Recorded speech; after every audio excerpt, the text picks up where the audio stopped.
하나님 말씀은 고린도전서 1장 18절부터 마지막 절까지 교독하십니다. 십자가의 도가 멸망하는 자들에게는 미련한 것이요 구원을 받는 우리에게는 하나님의 능력이라.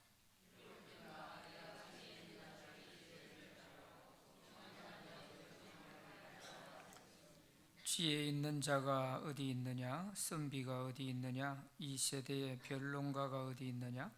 하나님께서 이 세상의 지혜를 미련하게 하신 것이 아니냐?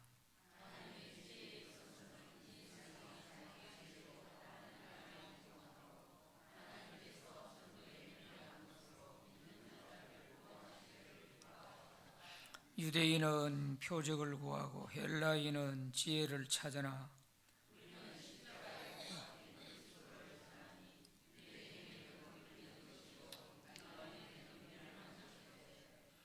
오직 부르심을 받은 자들에게는 유대인이나 헬라인이나 그리스도는 하나님의 능력이요 하나님의 지혜니라.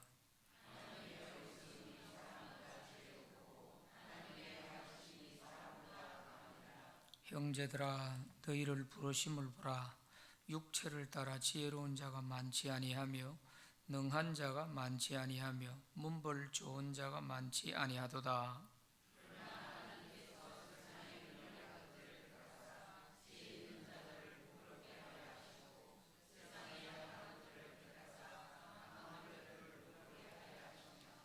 하나님께서 세상의 천한 것들과 멸시받는 것들과 없는 것들을 택하사 있는 것들을 폐하려 하시나니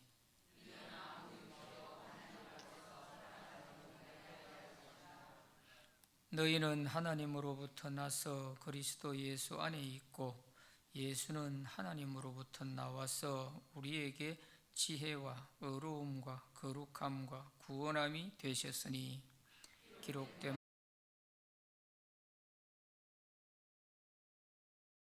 말씀드리려고 합니다. 사도 바울은 지금 오늘 본문에 말씀하고 있는 이 십자가의 도에 대한 이야기를 할 때는 한 3년을 거슬러 올라가서 개척할 당시의 상황을 생각하면서 하시는 말씀이에요. 바울이 2차 전도 여행 때에 마게도냐에서 전도를 하다가 거기에 반대에 많이 부딪히고 또 박해하는 사람들 때문에 배를 타고 아테네로 바로 내려갔죠. 빌립보 전도하고 데살로니가 전도하고 마게도냐에서 배 타고 아테네로 내려가게 됩니다. 그래서 아테네에서 복음을 전하다가 철학자들을 만나가지고 그래서 철학적인 논쟁을 벌이면서 전도를 했는데 결과가 예수 믿는 사람이 별로 나오질 않았어요. 그래서 굉장히 허탈하기도 하고 또 실망하기도 하고 왜 이럴까 그런 생각을 하면서 바울이 고린도로 내려가게 됩니다. 그래서 고린도에 가서 곰곰이 아테네에서 전도에 그렇게 결과가 좋지 않은 것을 생각하면서 얻은 답이 내가 십자가를 전하지 않고 내가 철학을 가지고 저 철학자들과 논쟁을 해서 이기려고 했구나 하는 것을 알게 됩니다. 그래서 이제 고린도에 와가지고는 단단히 결심을 하고 내가 이 십자가 외에는 다른 것을 내가 전하지 않겠다 하는 그런 다짐을 하게 되죠. 그래서 오늘 18절부터 31절까지 여기 내용에는 십자가의 도에 대해서 말씀을 하고 있습니다. 자, 1번 문제 읽어보겠습니다. 시작. 십자가의 도란 무엇을 말하는가?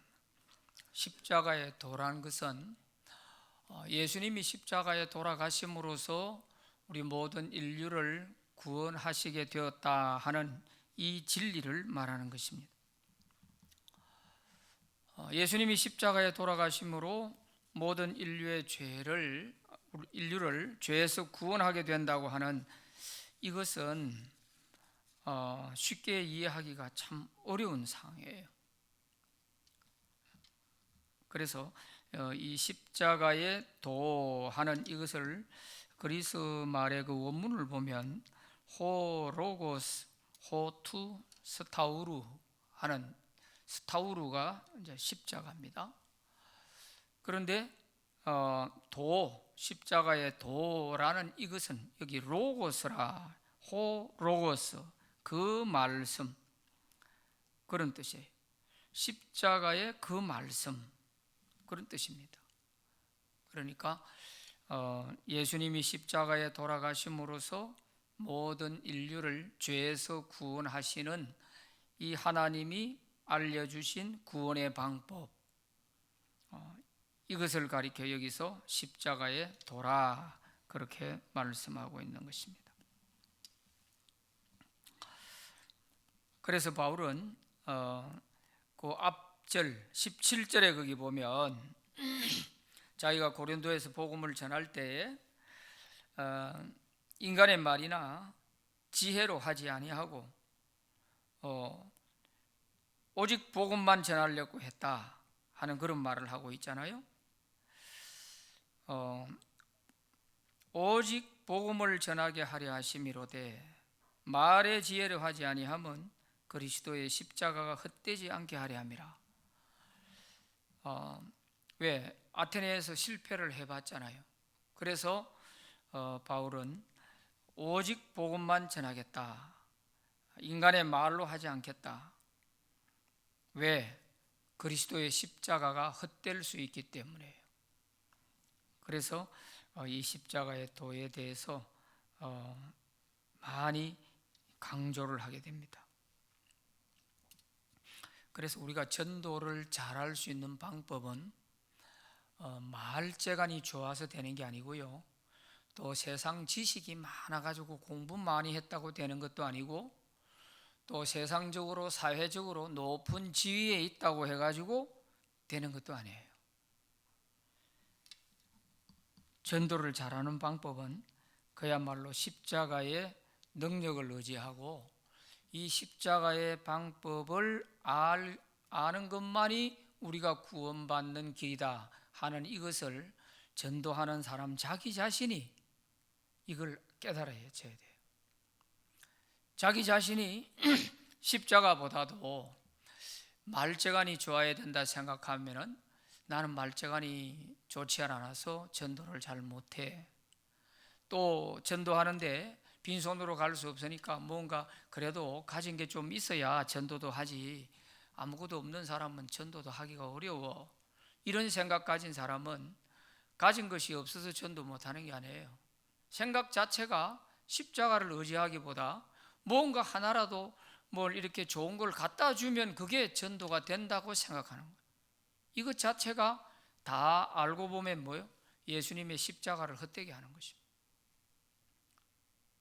예수님의 십자가가 다 의미가 없어지는 거예요. 그런 방법으로 하나님을 믿을 수 있고 우리가 구원받을 수 있다면 예수님이 십자가 죽으실 필요가 없어요. 그렇지 않습니까?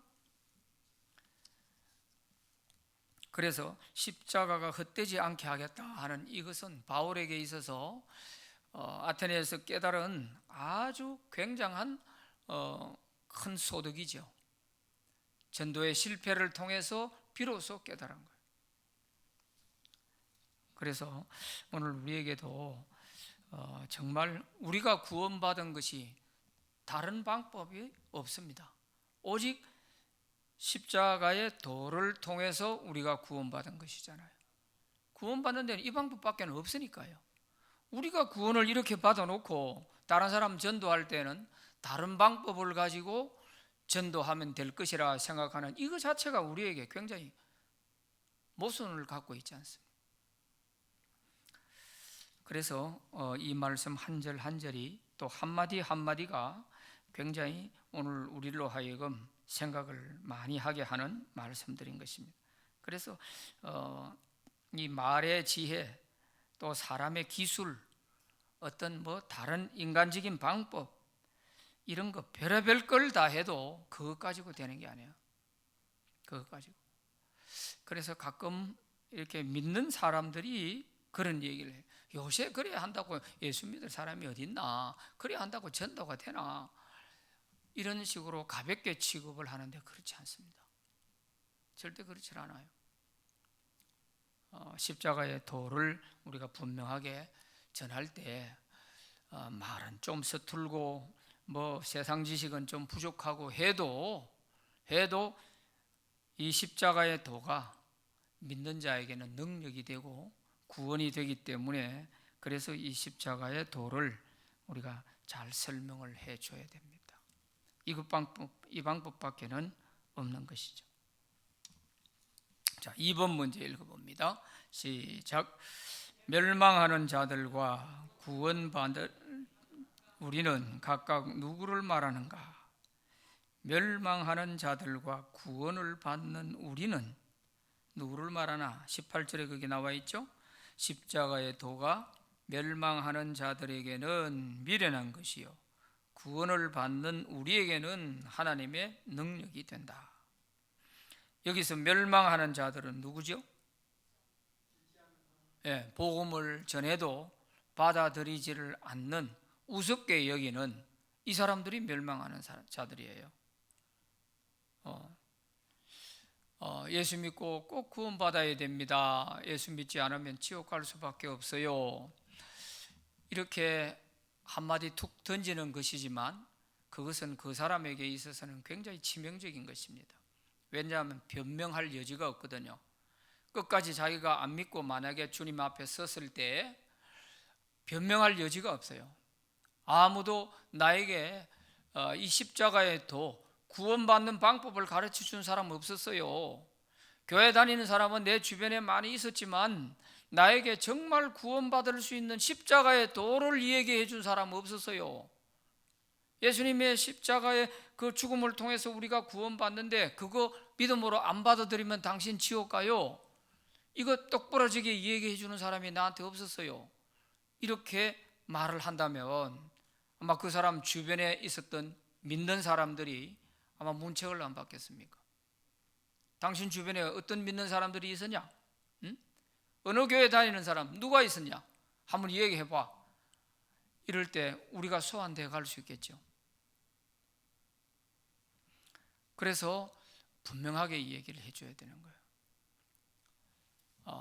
예수 안 믿으면 지옥 간다, 이 소리를 부끄러워서 그런지 너무 좀 사람이 비인격적인 것 같이 보여서 그런지 핵심적인 그 말을 안 해요. 그냥 예수 믿고 천국 갑시다, 여기까지는 또 해. 근데 지옥이라는 단어는 아예 입에 오르내지를 안 하고 그래요. 오늘 한국교회 강단에서 외치는 설교를 다 들어보세요. 지옥이라고 하는 단어를 쓰는 교회가 몇 개가 있는지 여러분 한번 보시라고요. 수없이 유튜브에도 많은 설교를 듣지만 지옥이라는 단어를 듣기가 쉽지 않습니다. 천국이라는 단어도 많이 쓰질 않아요. 대체로 보면 예수 믿는 사람이 착하게 살아야 된다, 그 소리가 제일 많아요. 착하게 살아서 우리가 천국 갈 것 같으면 예수님이 십자가에 돌아갈 이유가 뭐 있어요? 그렇지 않습니까? 차라리 공자를 믿으라고 그러겠죠. 그래서 여기서 멸망하는 자들은 하나님의 택함을 받지 못한 자들이고, 또 복음을 전했을 때 십자가의 도를 얘기했을 때 그것을 우습게 여기고, 야 그래가 뭘 구원받는다는 거냐, 응? 니나 잘 믿어라. 이런 사람들이 바로 여기 멸망하는 자들입니다. 멸망하는 자들. 요한복음 3장 16절에서도 하나님이 세상을 이처럼 사랑하사 독생자를 주셨으니 이는 누구든지 그를 믿는 자는 멸망하지 않고 그 말은 지옥 가지 않고 영생을 얻는다, 그 말 아닙니까? 그래서 여기서 멸망하는 자들, 이 멸망하는 자들은 복음을 받아들이지 않는 사람들이고, 또 십자가의 도가 아주 우습게 미련하게 보이는 거예요. 미련하게 보여. 그래서 멸망하는 자들에게는 미련한 것이요. 특히 여기에 해당하는 사람들은 당시 고린도 교회가 개척될 그 당시에 헬라인들을 말합니다. 헬라인들은 지혜를 가장 귀하게 여겼거든요. 필로소피아라고 하는 이 지혜를 가장 최고의 가치로 여겼거든요. 그래서 자기들의 견지에서, 헬라인들의 그 견지에서 이 십자가의 도를 볼 때 한없이 어리석고 미련하게 보이는 거예요. 바보 같은 사람들이 하는 소리 같은 거예요. 좀 뒤에 가면 또 있으니까 한번 봅시다. 이 헬라인들은 그 당시에 예수님이 인간의 몸을 입고 와가지고 십자가에서 돌아가셨다, 그러므로 우리 인간의 모든 죄를 다 용서받게 되었다, 이런 소리 하면 이 당시 철학에 젖어 있는 헬라인들은 뭐라고 생각하냐 하면 하나님이 인간의 몸을 입고 오셨다는 그 자체부터가 바보 같은 소리로 보는 거예요. 바보 같은 소리로. 철학의 본고장이 바로 아테네 아닙니까? 플라톤의 이원론에 의하면 영적인 세계는 선한 세계고 물질 세계는 아주 악한 세계라, 이렇게 딱 규정을 해놓고 시작을 합니다. 그래서 영적인 세계에 있는 그 영의 세계에 있는 하나님과 모든 신은 이 추한 물질 세계에 온다는 것은, 그거는 신으로서의 모든 것을 포기한 거나 마찬가지로 보는 거죠. 그래서 예수님이 육신을 입고 오셨다는 이거를 절대 인정하지 않습니다. 이걸 부인하는 거예요. 그래서 요한복음은 특히 헬라인들을 위해서 기록된 복음이 요한복음이에요. 그러다 보니까 예수님이 로고스로서 영적인 세계에 있다가 육신을 입고 이 땅에 오셨다, 그게 1장에서 바로 나오지 않습니까? 그걸 헬라인들에게 설명을 해야 헬라인들이 이걸 받아들일 수 있으니까, 십자가의 도를 이해하고 받아들일 수 있으니까 그걸 설명하는데, 그거 자체를 인정을 하지 않습니다. 어떻게 신선한 거룩한 그 신이 더러운 물질 세계에 육신을 입고 온단 말이냐, 그거는 신이 아니다, 이렇게 봐버리는 거예요. 그러니까 이 헬라인들과는 이 기독교는 도저히 물과 기름같이 이 보이지 않는 벽이 있어가지고 받아들이지를 않는 거죠. 그래서 타협하고 적정한 선에서 그래도 예수 믿는 사람처럼 이렇게 교회 나오는 사람들이 있었는데, 그 사람들이 뭐냐면 이제 이단이 되는 겁니다. 이단이. 그 사람들이 육신의 몸을 입고 왔다는 이거를 인정하지 않아요. 그래서 요한 1서 2서를 보면 이단에 대해서 말도 섞지 말고 집에 들이지도 말아라, 그런 강한 어조의 말들이 나오지 않습니까? 왜 그러냐면 그 사람들은 예수께서 육체로 오신 것을 부인하는 자들이니라, 그런 자들을 가리켜 적 그리스도다, 이렇게 표현을 해놨어요. 왜 그 헬라인들이 육체로 오신 예수님을 받아들이지 못하고 거부하게 되는지 하는 것은 그 사람들이 철학에 젖어 있었기 때문에, 이 플라톤 철학에 깊이 뿌리를 내리고 있다 보니까 그래서 영적인 세계와 물질 세계를 딱 구분해 놓고 이렇게 시작을 하기 때문에 이걸 이원론 사상이라고 그러죠. 그래서 그 사람들은 받아들이질 않는 거예요. 그래서 적당히 받아들여 가지고 예수님이 육체를 입고 오셨다니까 그렇게는 우리가 받아들이기 어렵고, 그 예수라고 하는 청년의 몸을 빌려서 하나님이 좀 쓰시다가 십자가에 죽을 때에는 그 청년만 죽고 하나님은 그 청년에게서 떠났다. 이렇게 주장하는 것이 바로 그 당시 헬라인들이 주장하는 그 도케니즘이라고 하는 가현설이라고 하는 그런 학설이 거기서 나오게 되는 거예요. 그래서 우리가 이런 어떤 시대에 그 철학 본고장인 그 아테네, 고린도 그 그리스 지역에서 복음을 전하는 사람에게 있어서는 이런 배경을 이해하지 못하면 오늘 우리가 그 헬라 시대를 배경으로 하고 기록해 놓은 사도 바울이 쓴 편지들, 이 편지들은 이해하기가 어려운 거예요. 또 사도 요한이 이 당시에 그 썼던 요한 1, 2, 3서, 요한복음 이런 것은 바울이 썼던 것보다 한 30년 더 후에 기록이 된 겁니다. 그러다 보니까 사도 요한 시대에는 서기 90년 정도 됐을 때란 말이에요. 그때는 이미 벌써 이런 이단들이 예수님의 육체를 거부하고 육신을 입고 오셨다고 하는 이걸 거부하고 벌써 이단들이 자리를 잡은 그런 상태예요. 그러다 보니까 그런 이단과는 말도 섞지 말고 집안에 들이지도 말아라, 이렇게까지 요한 1, 2, 3서에서 말씀하고 있는 것입니다. 그래서 헬라인들에게는 미련하게 보인다 하는 뜻이 바로 그런 의미입니다. 그 다음에 구원을 받는 우리는 누구예요? 십자가의 도를 받아들인 사람들이잖아요.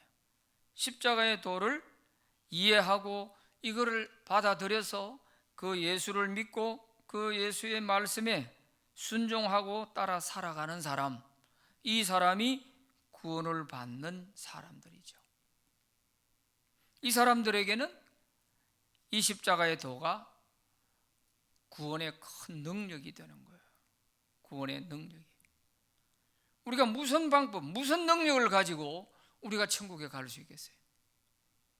그 어떤 인간의 능력, 무슨 능력을 가지고라도 천국에 갈 수 있는 능력을 가진 자는 없어요. 오직 십자가의 도를 통해서 우리가 천국 갈 수 있기 때문에 이 십자가의 도가 믿는 자들에게는 하나님의 큰 능력이 된다, 그런 말씀입니다. 그리고 여기에 멸망하는 자들 하는 단어는 아폴리메노이스라고 하는 이 그리스 말, 또 구원을 얻는 우리 하는, 여기 구원을 얻는다는 말, 소조메노이스 하는 이런 단어들은 둘 다가 현재 분사형으로 되어 있습니다. 현재 분사형으로. 그러니까 지금도 계속 멸망해 가고 있는 자들, 지금도 계속 구원을 받고 있는 자들, 이렇게 되는 겁니다. 현재 분사형이 돼서 말이에요. 그래서 지금도 복음을 거부하고 받아들이지 않는 이런 멸망하는 자들은 지금도 계속 나오고 있고, 구원을 받는 사람도 지금도 계속 나오고 있다, 그런 말씀이에요. 자, 3번 문제 읽어봅니다. 시작. 하나님이 인간을 구원하시기 위해 사용하신 방법은 무엇인가? 21절 말씀에 보면 하나님의 지혜에 있어서는 이 세상이 자기 지혜로 하나님을 알지 못하므로 하나님께서 전도에 미련한 것으로 믿는 자들을 구원하시기를 기뻐하셨도다, 그랬습니다. 하나님이 인간을 구원하시기 위해 사용하신 방법이 무슨 방법이에요? 전도라고 하는 방법이에요. 그런데 이 전도라고 하는 이 방법을 헬라인들이 볼 때는 이게 미련하게 보이는 거예요. 바보스럽게 보이는 거예요. 저런 말 해가지고 어떻게 사람이 천국 간단 말이냐, 참 너무너무 가소롭게 보이는 그런 모습으로 비춰지는 거예요, 헬라인들에게는. 자기들이 갖고 있는 그 지혜는 굉장히 수준이 높은 것이고, 이 기독교인들이 이렇게 전도하는 이런 방식을 볼 때에는 한없이 바보스러운 그런 모습으로 보여지는 것입니다. 그렇지만 하나님은 전도의 방법을 통해서 우리 인간을 구원하시기를 기뻐하셨다. 전도의 방법으로. 이것이 받아들이지 않는 사람에게 있어서는 미련하게 보이죠. 바보스럽게 보이죠. 그렇지만 하나님은 전도를 할 때 그 전도하는 사람의 전도를 받고서 예수 믿는 사람을 구원하시기를 기뻐하신다. 이게 굉장히 중요한 말씀이에요.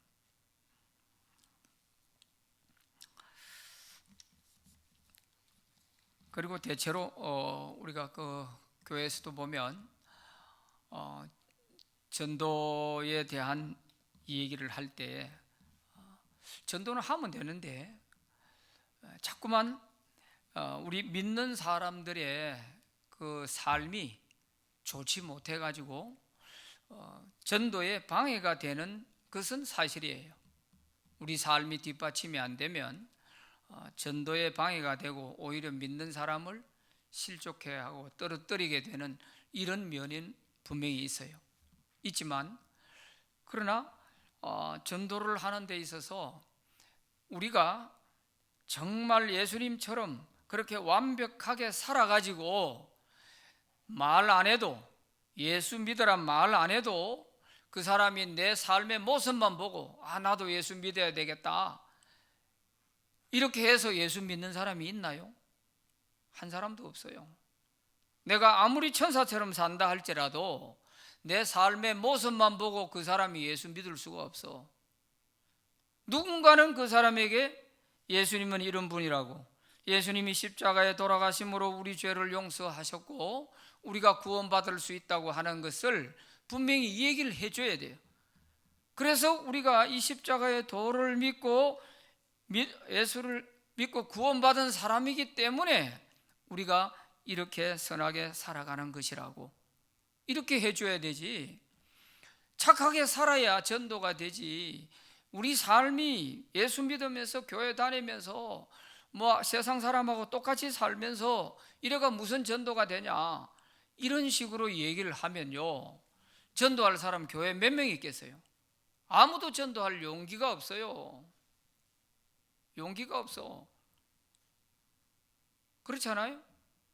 내가 완벽하게 살아가지고 어디 가서 예수 믿어라 소리 할 만하면은 평생 해보세요. 그게 되겠습니까? 불가능해요. 무조건 그냥 내가 정말 예수님의 정말 신발끈도 풀어주기 어려운 그런 사람이라 할지라도 복음은 전해야 되는 거예요. 십자가의 도는 누가 전하든지 전하는 사람이 그게 전도요. 그 소리 듣고 구원받는 것이지, 내 삶이 고상하다 해가지고 착하다 해가지고 그것 보고 그 사람이 예수님을 어떻게 깨달아요? 예수 믿는 사람은 저래 착하게 산다, 그것까지는 인정을 할 수 있겠죠. 그러나 착한 그 모습이 예수님을 알게 하는 건 아니잖아요. 우리가 이렇게 착하게 사는 것은 예수 믿는 사람이기 때문에, 예수 믿은 사람이니까 우리가 이렇게 사는 것이 주님이 알려주신 말씀대로 사는 것이다, 이렇게 돼야 되는데, 이것이 뒤집어지게 되면 아무도 전도할 수 없어요. 아무도.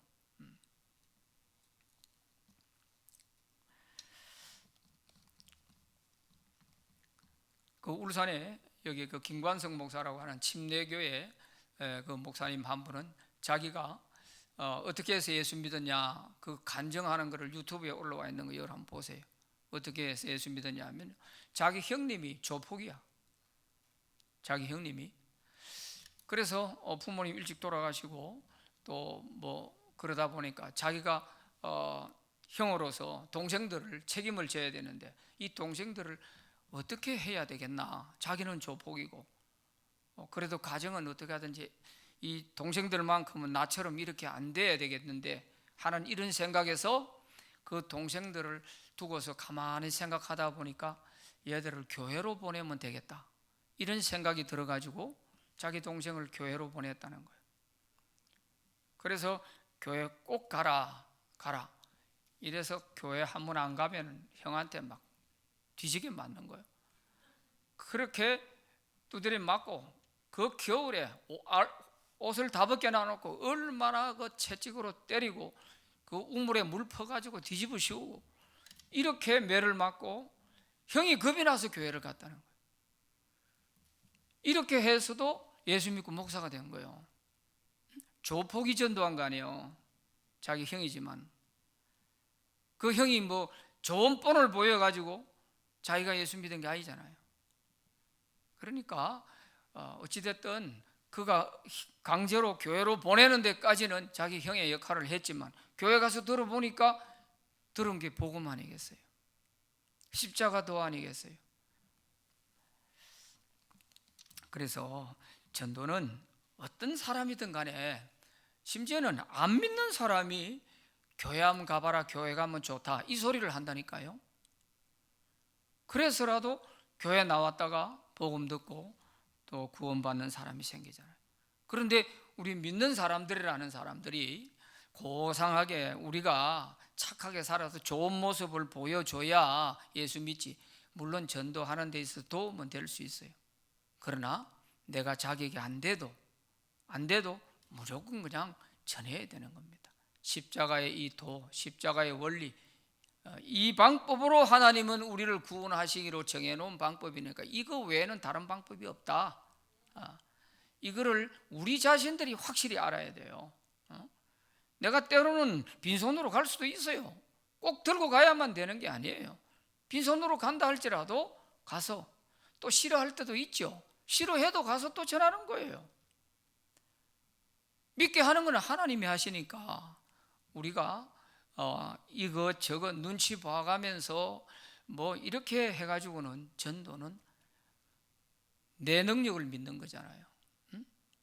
그런 식으로 해가 될 것 같으면 예수님이 십자가에 돌아가실 필요가 없어요. 이게 다 십자가를 헛되게 하는 거예요. 십자가의 능력을 무력화시키는 그런 일들이 되기 때문에 그래서 우리는 무조건 전도의 방법은 하나님이 인간을 구원하시기로 기뻐하신 방법이다. 이거를 확실히 1장 21절에서 좀 기억해 두시면 좋겠습니다. 세상적인 지혜나 다른 방법으로는 예수님을 알 길이 없기 때문에 그래요. 이게 하나님의 지혜고 하나님의 비밀이죠. 비밀. 하나님의 비밀을 맡은 자라. 고린도전서 4장에 가면은요, 이제 집사 직분을 가진 이 직분자들은 하나님의 비밀을 맡은 자라 그래서요. 이 하나님의 비밀이 뭐예요? 예수님을 가지고 있는 자라는 뜻이에요. 예수님에 대해서는 누구보다도 교회 직분자들은 잘 알고 있는 사람이 되어야 된다는 거예요. 이게 하나님의 비밀을 맡은 자예요. 그런데 교회를 오래 다니고 직분까지 받았다는 사람이 예수님 설명하면 해보라 그러면 예수님에 대해서는 한마디도 못하는 이런 영적 벙어리가 되어 있으면 아무것도 안 되는 것이죠.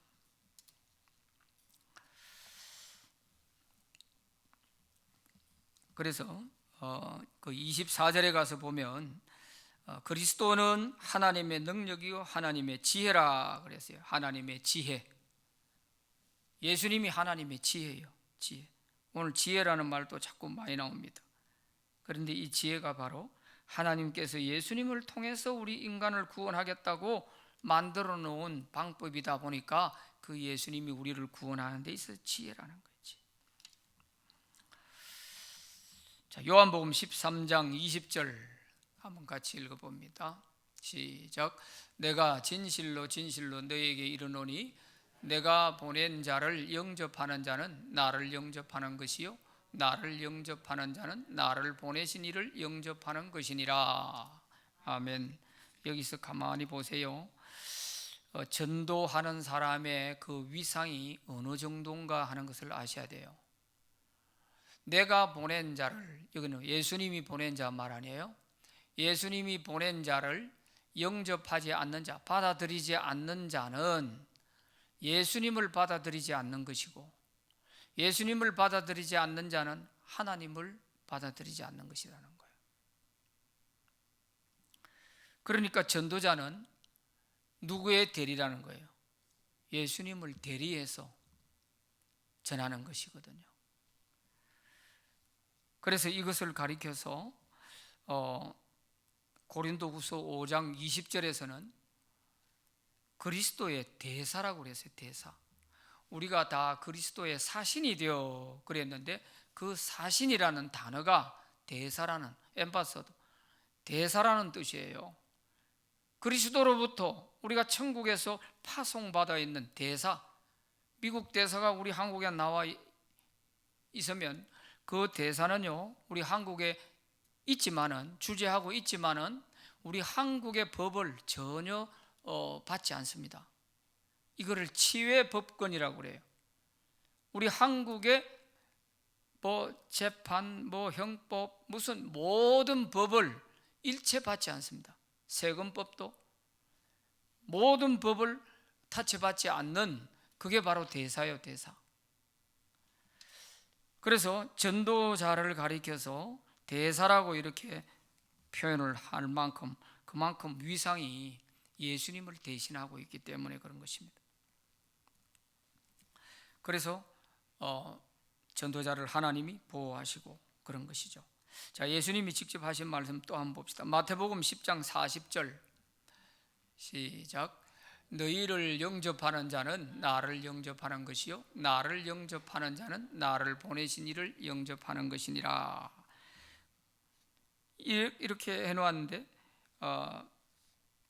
마가복음 6장 11절에 가서 보면 너희를 영접하지 않고 배척할 때에는 그 마을에서 떠날 때 발에 먼지를 버리고 떠나라. 그래서 증거로 삼아라. 이런 말씀이 있어요. 증거로 삼아라. 이것은 무슨 뜻이냐면 확실하게 내가 당신에게 복음을 전할 것은 다 전했다, 그런 말이에요. 증거를 삼아라. 누가 뭐라도 하나님 앞에 가서도 내가 복음 못 들었다, 그 소리 못 한다는 것이죠. 먼지를 떨어버려라 하는 이 말은 내가 당신에 대해서 복음을 전하는 데 있어서 내 할 책임은 다 했다. 이 손 터는 거하고 똑같은 것입니다. 내가 할 거 다 했다, 이제 그 소리하고 똑같은 겁니다. 무서운 거죠. 그래서 우리 주변에 있는 사람들에게 내가 한 번도 복음을 전하지 않고 예수 믿으라 소리 한 번도 안 하고 아침이고 저녁이고 날이면 날마다 늘 얼굴을 마주대고 엘리베이터에서 만나고 계단에서 만나고 들어가면서 나오면서 늘 만나도 예수 믿으란 말 한마디를 못하고 이렇게 지낸다면 나중에 그 사람이 하나님 앞에 갔을 때 예수 안 믿고 갔다면 내 주변에 교회 다니는 사람이 있었지만 나한테 아무도 얘기 안 해줬어요. 이렇게 될 때 우리가 풀려갈 수 있습니다. 자, 4번 문제 읽어봅니다. 시작. 유대인과 이방인들은 십자가의 도에 대하여 어떤 반응을 보였는가? 22절, 23절 말씀에 보면 유대인은 표적을 구하고 헬라인은 지혜를 찾으나 우리는 십자가에 못 박힌 그리스도를 전하니 유대인에게는 끄리끼는 것이요 이방인에게는 미련한 것이로되 그랬어요. 자, 유대인은 표적을 구하고 헬라인은 지혜를 찾아요. 그런데 바울은 뭘 전했다고? 십자가에 못 박힌 그리스도를 전했다는 거예요. 십자가의 도를 전했다는 겁니다. 그러니까 유대인이 헬라인이 받아들이겠어요? 안 받아들이겠어요? 관심이 없죠.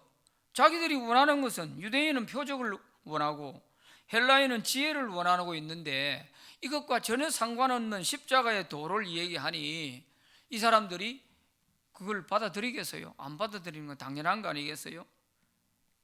그런데 될 수가 있어요. 그래서 여기에 유대인에게는 이 십자가의 도가 어떻게 보이기 때문에 끄리끼는 것이 되기 때문에 안 받아들이는 것이고 헬라인에게 있어서는 이방인에게 있어서는 미련한 것으로 보이기 때문에 안 받아들인다는 거예요. 관심사가 다르단 말이에요. 관심사가. 헬라인은 지혜에 대한 얘기를 해줘야 그 자기들의 철학에 젖어 있는 그 철학에서 말하는 지혜에 대한 얘기를 해줘야 관심을 갖고 들으려고 할 것인데 십자가의 도를 얘기하니까 안 듣죠. 유대인들은 뭔가 표적을 구한다 하는 이 말 속에는 무슨 말이 들어있느냐 하면 유대인의 메시아관이 여기에 들어있습니다. 유대인들은 자기들이 기다리는 하나님이 보내주실 메시아가 어떤 왕으로 오실 메시아를 기다리고 있었냐 하면 로마 식민지 하에 있으니까 자기 나라를 구해서 독립국가가 되고 옛날 다윗 왕 때처럼 유대인들의 그 자존심을 이 중동 지역에 다 떨칠 수 있을 만큼 그렇게 회복해 주는 그 사람이 우리가 기다리고 있는 메시아라는 거예요. 또 먹고 살기도 어려워가지고 예수님이 오병이어를 가지고 먹여주니까 구름 때처럼 사람 몰려오는 거 보세요. 얼마나 먹고 살기가 어려웠나 하는 걸 알 수 있잖아요. 그러니까 경제적으로, 정치적으로 독립, 경제적으로 부유함, 또 종교적으로는 하나님 한 분만 믿을 수 있는 유일신, 이것을 완성시켜 주실 분이야말로 우리가 기다리는 메시아다, 이렇게 기다리고 있는데 십자가에 죽은 예수를 얘기하니 받아들일 리가 없죠. 유대인들이 볼 때는 그건 아니야, 우리가 기다리는 메시아가 아니야. 그래서 예수님이 막 성전에 들어가서 막 성전 청결을 위해서 채찍으로 내리치고 상을 뒤엎고 하고 이럴 때는 백성들이 볼 때 와, 저분이야말로 이제 정말 우리를 제대로 독립할 수 있을 그런 메시아인가? 잠깐 착각을 했죠. 그러다가 나중에 보니까 끌려가 채찍에 맞고 십자가에 매달리는 거 보니까 우리가 사람 잘못 봐서 더 실망이 컸죠. 수많은 사람들이 막 구름대처럼 몰려들고 할 때는 야, 저 사람이 뭔가가 메시아가 아닌지 모르겠다, 이런 생각들도 했을 텐데 십자가에 맥없이 죽는 걸 보고서 다 실망을 한 거죠. 그러니까 유대인들이 이 십자가의 도를 받아들이기가 어려운 거예요. 실망이 크다 보니까 오히려 강도 바라바를 살려주고 예수를 십자가에 못 박아 죽여라, 이렇게 하는 거예요. 자기들에 대한 배신감이라는 거죠. 이만큼 유대인들이 바라는 그 메시아관에서 빗나가니까 자기들이 원하는 예수만 찾는 거예요.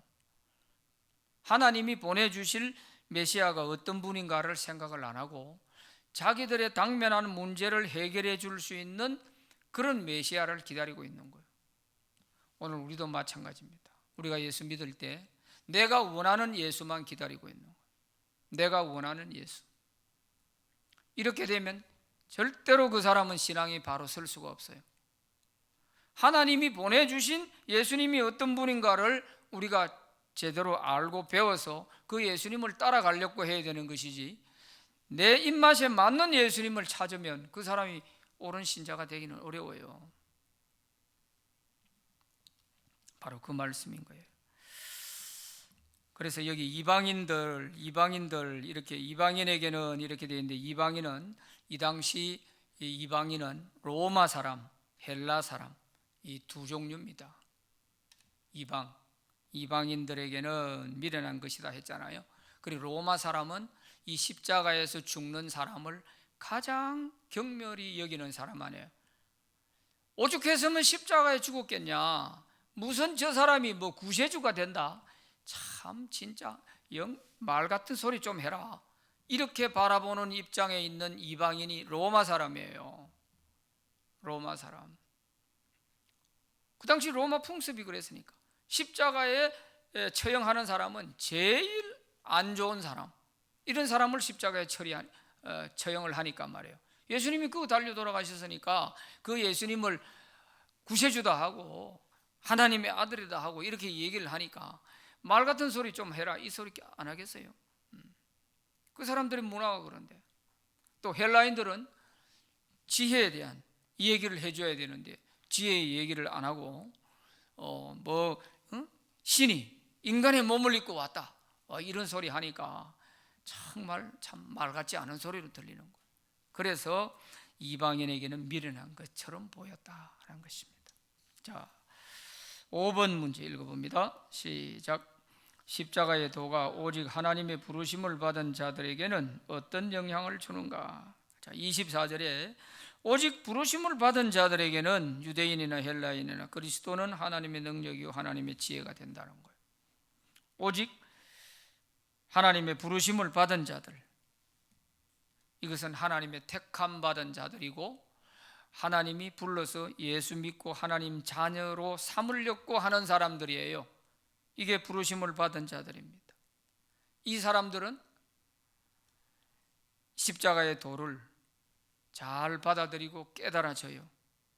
그래서 유대인이라 할지라도 헬라인이라 할지라도 그리스도는 하나님의 능력이 되고 하나님의 지혜가 된다는 것을 깨닫게 되는 겁니다. 그러니까 유대인이라 해서 다 안 믿는 게 아니고 헬라인이라 해서 다 예수를 안 믿는 게 아니에요. 로마 사람이라 해서 다 예수를 안 믿는 거 아니에요. 하나님이 택하셔서 불러주신 사람들, 이 사람들은 믿더라는 거예요. 하나님의 택함을 받은 사람. 그래서 우리가 전도라고 하는 것은 하나님이 택해 놓은 사람, 예수 믿도록 택해 놓은 사람을 찾는 것이 우리가 전도입니다. 누가 하나님이 택해 놓은 사람인지 사람은 아무도 몰라요. 그렇지 않습니까? 아무도 모르죠. 그런데 전하다 보면 이 사람 저 사람 전하다 보면 하나님의 택함 받은 사람은 예수 믿게 되는 거예요. 내가 잘 전해서 그런 게 아니에요. 하나님이 택해 놓은 사람이기 때문에 나를 통해서 내가 심부름 역할을 해서 그 사람이 주님께로 돌아오게 되는 거예요.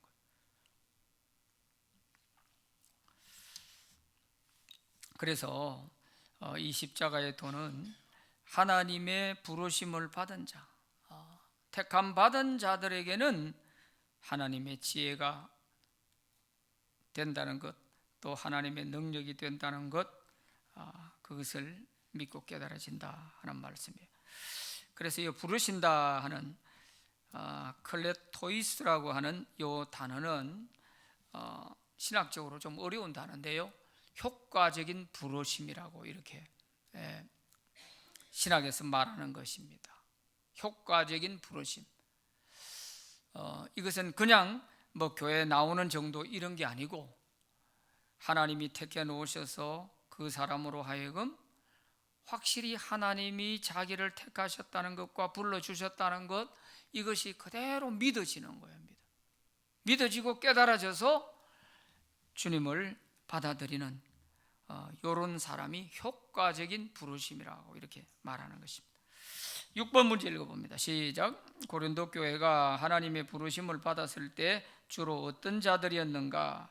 자, 고린도 교회는 바울이 가서 복음 전하 개척할 때 하나님의 부르심을 받고 교회에 나와서 성도가 된 이 사람들이 주로 어떤 사람들이었나? 26절부터 29절까지, 이건 읽기만 해도 이해가 될 수 있겠습니다. 같이 읽어봅니다. 시작. 형제들아, 너희를 부르심을 보라.